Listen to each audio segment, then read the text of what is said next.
What's going on, guys? Drake and back again. Today we're going to look at an updated version of my Yuriko deck post Neon Dynasty. I know I had you guys vote on what deck profile you wanted to see next. Everything got kind of in the realm of the same amount of votes, so I wanted to make sure I got this out there to you guys kind of before New Capenna came out. I know New Capenna is on the horizon, and you know, we get sets, I feel like, every month. So again, I wanted to put this out there before it became old news.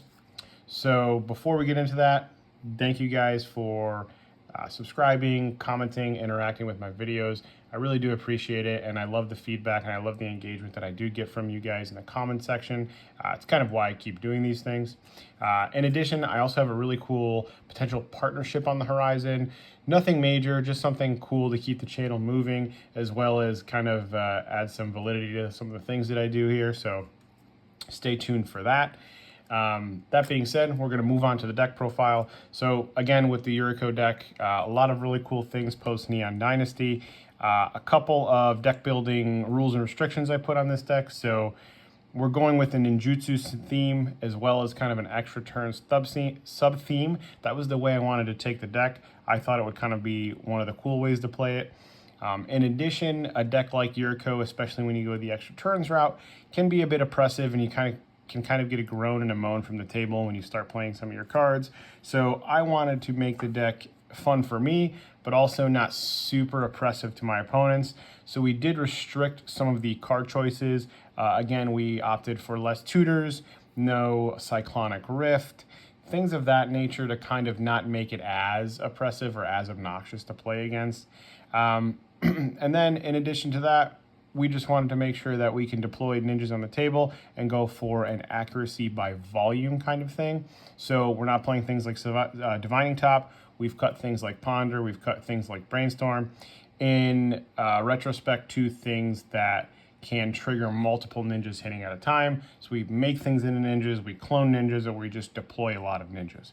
So with that being said, Yuriko, it's going to ninjutsu in for a black and a blue, and anytime a ninja deals damage, you flip the top card of your deck and deal damage to each opponent equal to the mana cost of the card.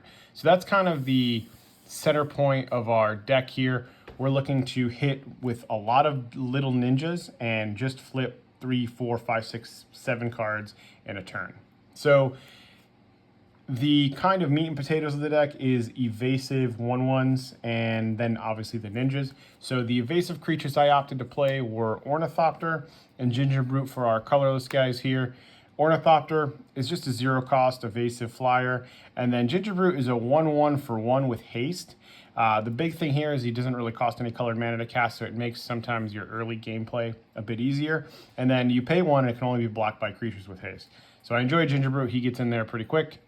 We're playing Slitherblade, Triton Shorestalker. These are just unblockable guys. Fairy Seer. It's going to come to the board. Scry 2. And then Hypnotic Siren. So this is a new guy I opted to play that I did some research online. I was able to find a couple lists slipping this guy in. So it's a 1/1 flyer for 1 blue. The interesting part of it, you can bestow it late game for 7. When you bestow a creature, you're going to actually take control of that creature, and it gets +1/+1 in flying. So again, early game, evasive 1/1, bounce it to your hand to ninjutsu something, and then late game, you can just, for 7 mana, just control magic. So not bad.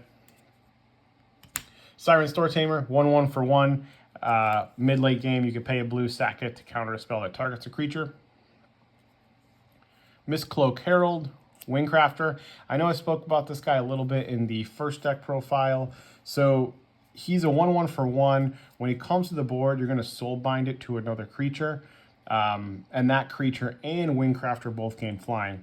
So kind of the play pattern that you go for with this card is turn 1, you play it.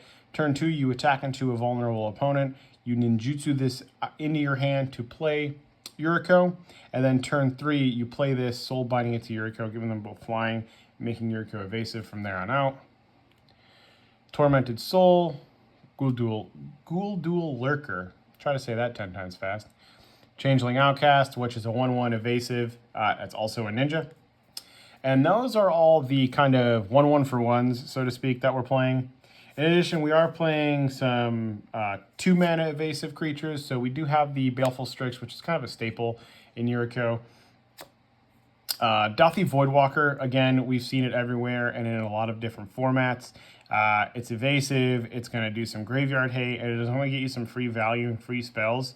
So Dauthi Voidwalker slots in nicely. And then Ornithopter of Paradise. So this is a new one that I was able to do a little bit of research and find, and it actually tests out quite well. It's a 0/2 flyer for 2 mana. But then you could tap to add a mana of any color. So it has a couple different play patterns. It can be an evasive flyer that you could bounce to your hand when you need to ninjutsu in something, or it's essentially just a slightly worse mana rock. And we're playing black and blue, so we could always use things like that. These are the little weenies and evasive creatures that I've chosen to play. You could play any suite that you would like, but those are the ones that I'm going with, and they've tested out well. If you have any evasive creatures that I'm not playing that you think would perform very well, please let me know. I'm always open to suggestions. Moving on to the ninjas here, we do have Misplayed Shinobi. So it's going to ninjutsu in for a blue, and then whenever it deals combat damage to a player, you could boomerang a creature. Couple new cards here. We have Moon Circuit Hacker. So this is going to ninjutsu in for 1, and when it deals damage to a player, you draw a card, and if it did not come to the battlefield that turn, you cycle a card. Not bad. You could fill your graveyard for some of your delve cards, so looting is always good, and it only costs 1 mana, and if the turn it comes to the board, it just straight up draws you a card. We have Prosperous Thief. This is going to ninjutsu in for 2, and whenever a ninja, 1 or more ninjas deal damage to a player, you make a treasure token. So if you hit 3 players with ninjas, you're going to make 3 treasure tokens. We're in black and blue, and treasures are just insane, so we're going to take it. Still playing Ninja of the Deep Hours. It's going to ninjutsu in for 2, and whenever any ninja deals combat damage to a player, you draw a card. So you can see how crazy that gets with Yuriko. Basically, essentially drawing 2 cards anytime a ninja hits. Silver Fur Master, another one of the newer ones here. So it's going to ninjutsu in for a black and a blue. It's going to pump all of your ninjas by +1/+1, and it's also going to make the ninjutsu abilities activate for 1 less. So I will take it. 1 Infiltrator. This guy's going to ninjutsu in for a black and a blue. Whenever a ninja deals combat damage to a player, you draw a card. Very, very straightforward, very simple. There's a glare over there, so we're going to move this. Mist Syndicate Naga. It's going to ninjutsu in for a blue and 2, and when it deals damage, you make a copy of it. Throat Slitter. It's going to ninjutsu in for a black and 2. It's going to do some removal. Higure, one of my favorites here. He ninjutsus in for 2 blue and 2. And whenever it deals combat damage to a player, you tutor up any ninja. So I know we said we were avoiding tutors, but obviously Higure is insane. It's on theme. It's not very oppressive. We're not playing repeat tutors, so he slots in nicely. Thousand-Faced Shadow. So this is another one of the new cards that I really, really enjoy playing. It's 2 blue and 2. Whenever it enters the battlefield and is attacking, obviously you're ninjutsuing in, you create a token copy of another target attacking creature. So this is how we can get more ninjas on the battlefield. And if you just so happen to have Sakashima in play, you can clone Yuriko again and then get more triggers. So there's a lot of really cool lines of play with these cards here. New card, Nashi. It's going to ninjutsu in for a black and 3. 1 Fallen Shinobi, black, blue, and 2 ninjutsu. These are kind of our beefier ninjas here. 1 Ink Eyes, and Silent Blade Oni. So again, these are our beefy ninjas here. They do various different things, but this is where our heavy hitters come in. These guys are going to help us close games, steal cards from our opponents' graveyards, some of their hand, a lot of their library. These are going to help you close out your games and push for those bigger plays. I opted for really only 4 just because you don't want them to clog in your hand. They are quite mana intensive. You know, we have 4, we have 5, and we have 6 mana. So in a deck that's so low to the ground, we want to be able to play these guys. And that is the ninja suite, so to speak. And then we have kind of the honorary ninjas here. They're ninjas or not ninjas, but they provide some utility to the deck. So we're playing 1 Satoru Umezawa and 1 Kaito Shizuki. Satoru is a ninja himself. His ability to give each creature ninjutsu black, blue, and 2 is relevant at times, especially when we're talking about bigger guys like Silent Blade Oni. And his ability of looking at the top 3 cards of your library is here nor there. The only reason that I've opted to include him is the artwork and the theme. I'm going to be honest. His ability in this deck is very subpar, but the artwork on the Buy a Box promo combined with it being a ninja, I just had to include it. This can be a flex slot. You can actually cut it for anything that you'd like. And then we have Kaito here. Kaito phases out, which is really nice. So he does kind of the ninja style evasiveness. And he's just going to make you different ninjas. He's going to allow you to draw some cards. So he brings a lot of utility to the deck. And the deck has kind of always lacked a Planeswalker. So having him kind of in your arsenal is always a good choice. We kind of have some more utility cards down the line here. We're going to go with Sakashima.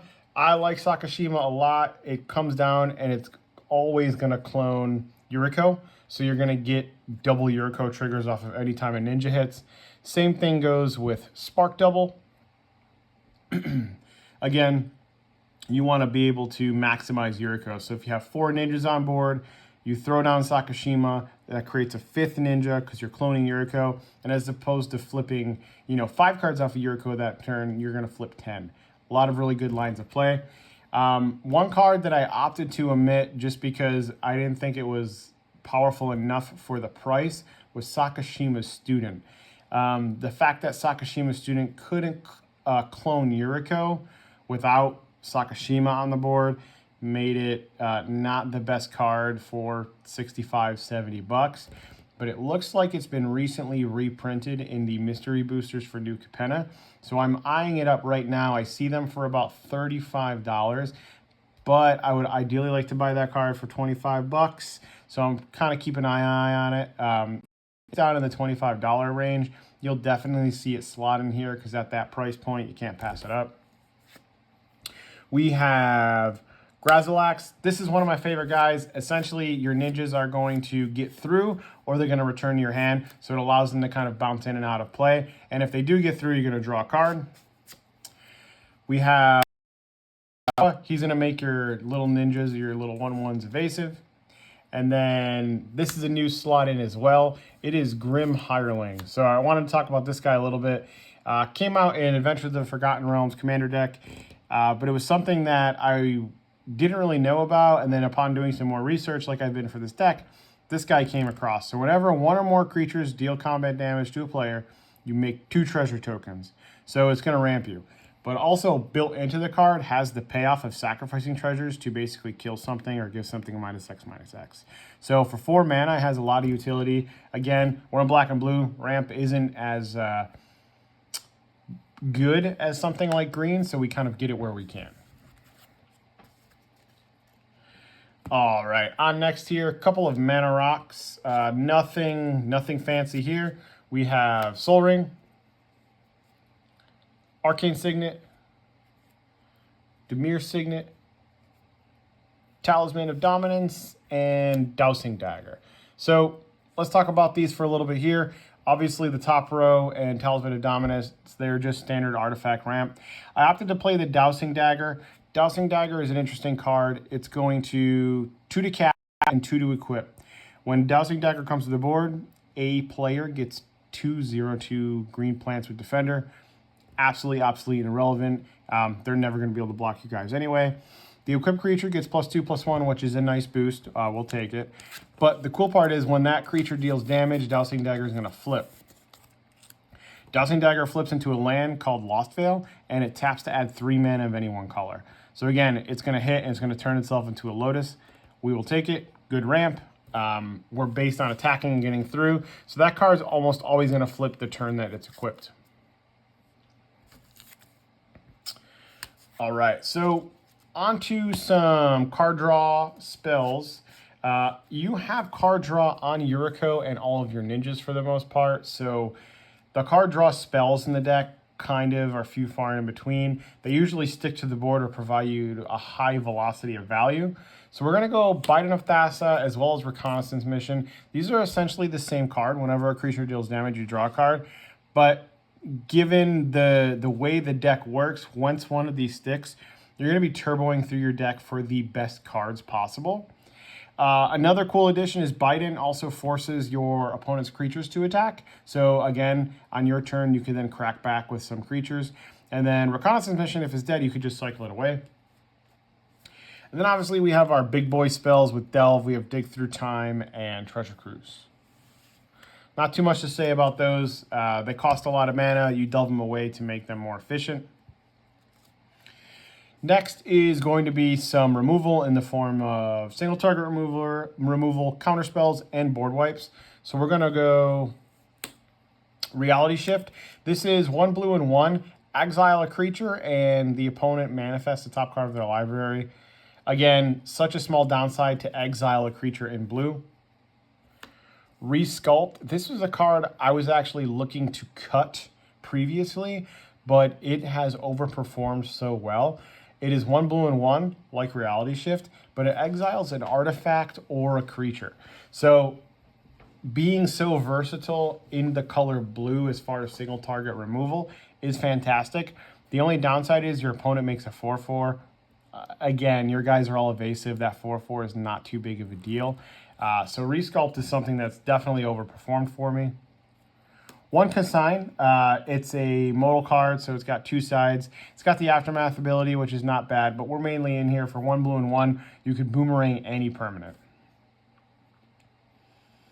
And then a new addition to the deck is Curtain's Call. So I was playing Baleful Mastery in the previous deck profile, but I've cut that for this. So Curtain's Call is interesting, so stay with me on this. It is a black and 5, so it costs 6. So if you flip it off Yuriko, it's 6 mana value. It costs 1 less to cast for each player, or each opponent, I'm sorry. So ideally, it's only going to cost 3 mana. And then it can destroy 2 creatures on the board. So you get rid of 2 threats with 1 card. It's only going to cost you, 3 mana. In theory, it works out very, very well.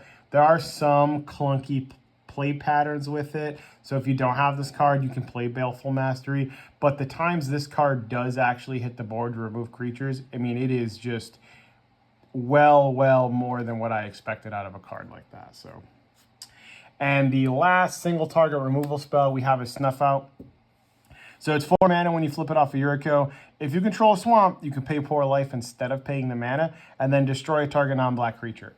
So this is our lineup of 5 actual single target removal spells. I think the suite is very tuned to the point. We have creature removal, we have some modal removal in terms of artifact and any permanents, and then no creature is going to stand in the way of our ninjas, so they're going to get through. So those are the actual removal spells. And then I always include counterspells in my removal suite because essentially they are 1-for-1 removal. We're playing Abjur.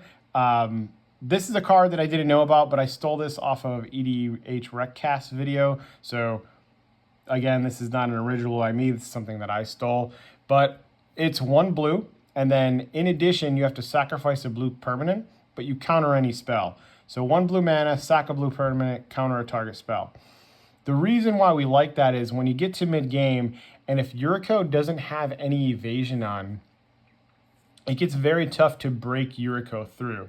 So what's the one way we can get Yuriko to punch through is ninjutsu it back in again. So sometimes it forces us to get rid of our Yuriko. We can counter a spell, get something out of the way, put Yuriko back in the command zone just to ninjutsu it in later that turn.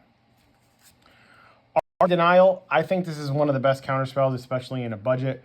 Giving your opponent a card or whatever, it's very, very minor.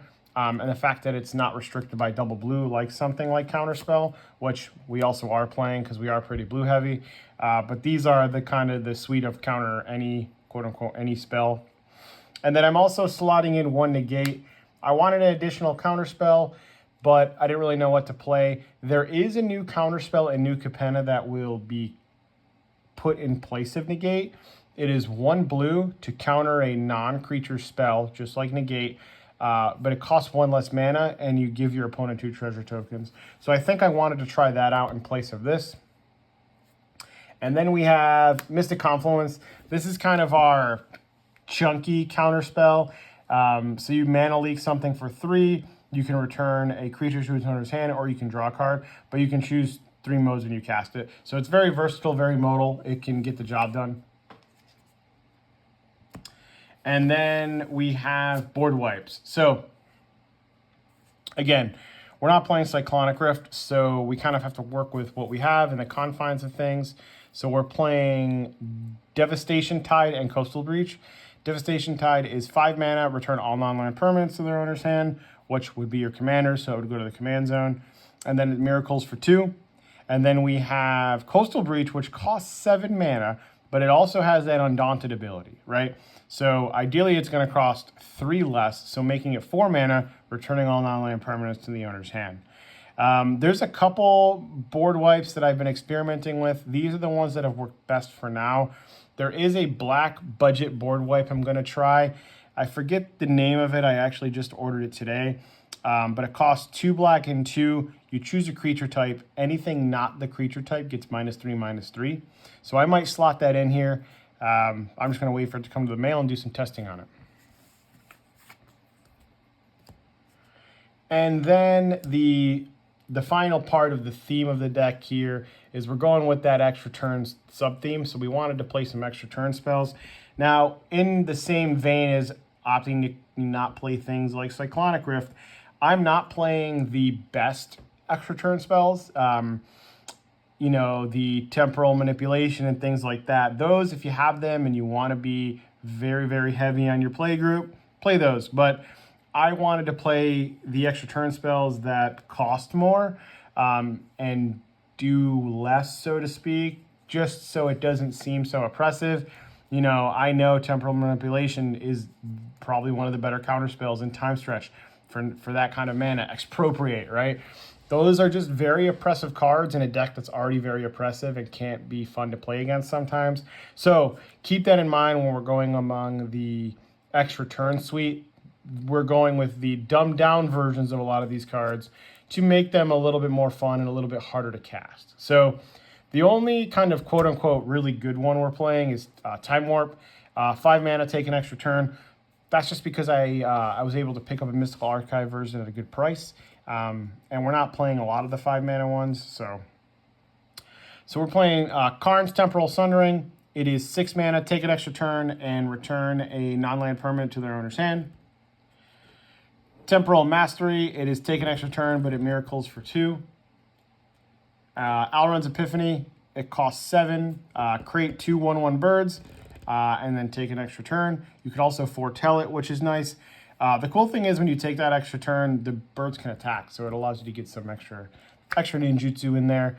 And then Temporal Trespass allows you to take an extra turn, but it delves. So again, there are better extra turn spells you can play. You could play more extra turn spells if you'd like, but I thought a suite of 5 was good and not super oppressive. Because again, if my friends are having fun, I'm having fun.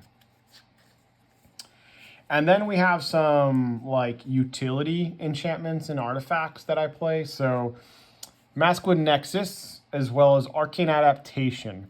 So these essentially turn everything on your board into a ninja, which is super important for the late game.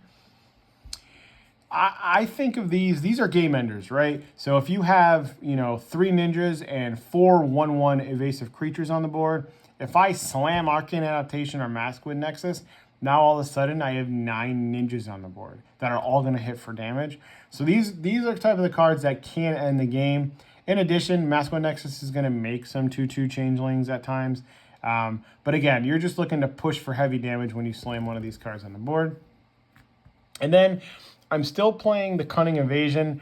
I'm not sure if this is still needed, but I did want a way to kind of make my guys not die, so to speak, right? Essentially, it's a form of evasion, right? They're either going to punch through for damage or they're going to come back to my hand, and then I could redeploy them at the same turn or a later turn. So I still like Cunning Evasion. It is a bit of a flex slot, so you can play what you like. There was like Xenograft, I believe it was called. It was 6 mana that turned everything into everything, essentially, right? But I opted to cut it just because I didn't need 3 spells that turned my board into ninjas. I just wanted to use them as game enders, so I opted to cut Xenograft, which was the worst of them because it did cost the most.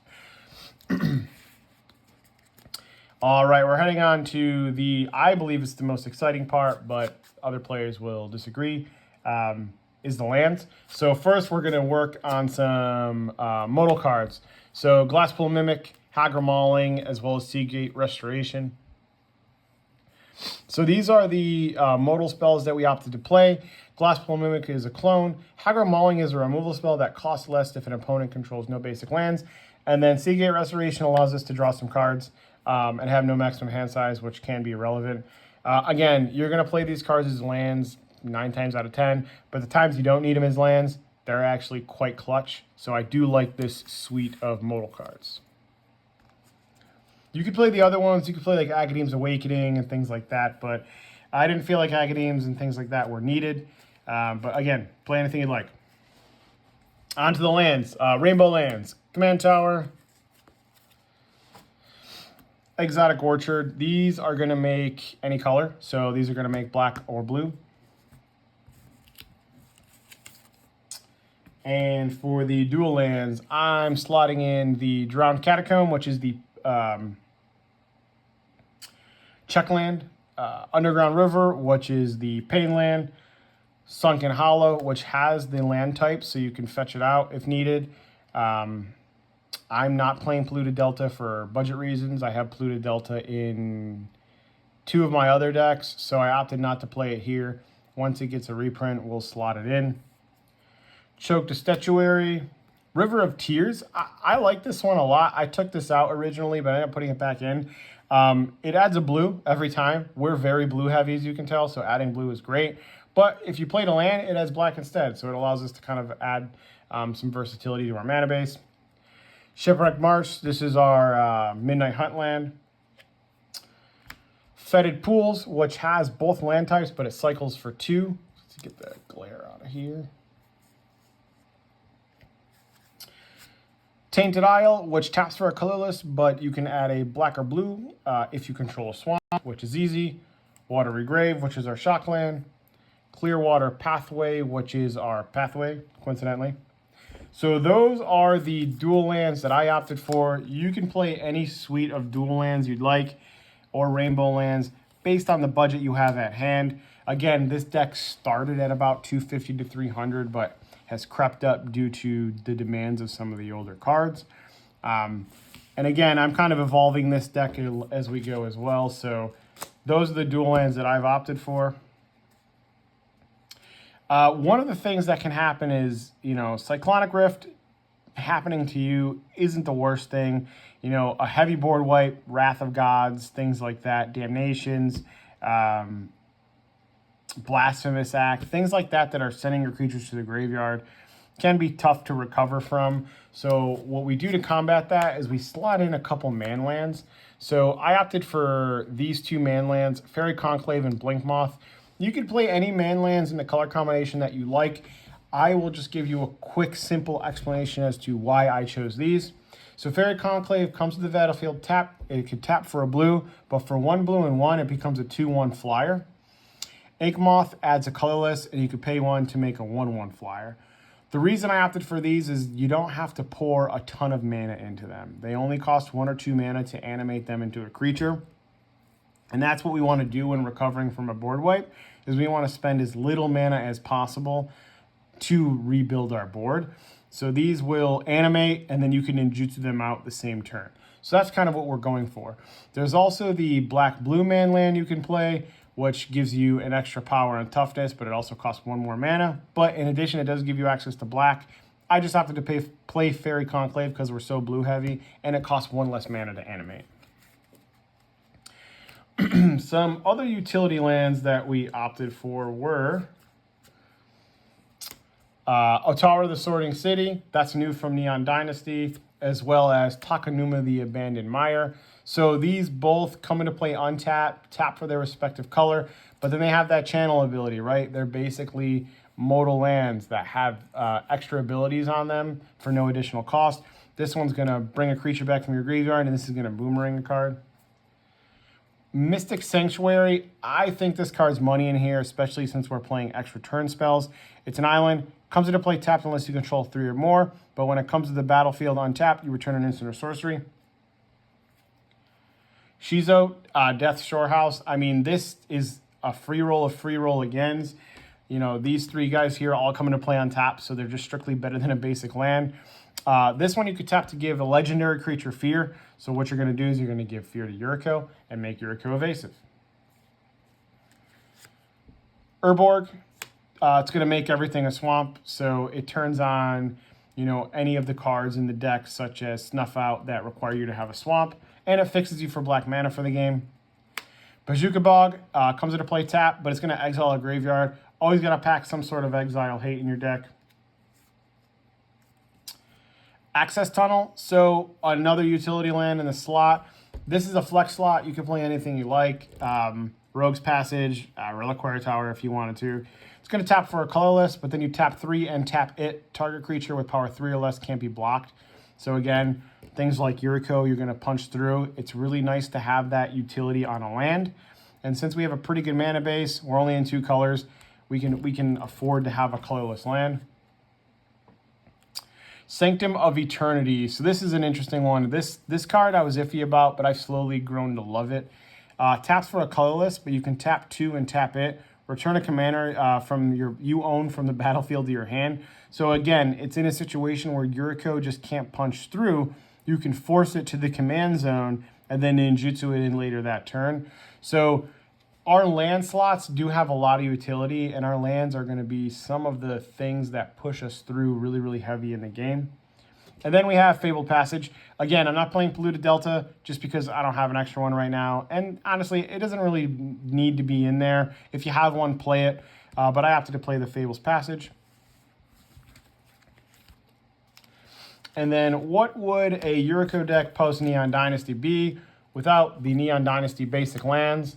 So we are playing a suite of 5 islands and 3 swamps. So you can obviously play more or less basic lands as you like, but with the land base I was playing, this is what I was able to fit in. Very, very nice, beautiful artwork. I love these. And that brings our deck profile to a close, guys. I do appreciate you sticking with me. As you can tell, I've opted for a different view for this deck profile, so let me know if you guys enjoyed that. I'm sitting on the other side of the camera, so I'm kind of reaching around it, but it allows me to see the angle. So let me know if you like this angle or if you liked the angle from my previous deck profiles. But with that, this comes to a close.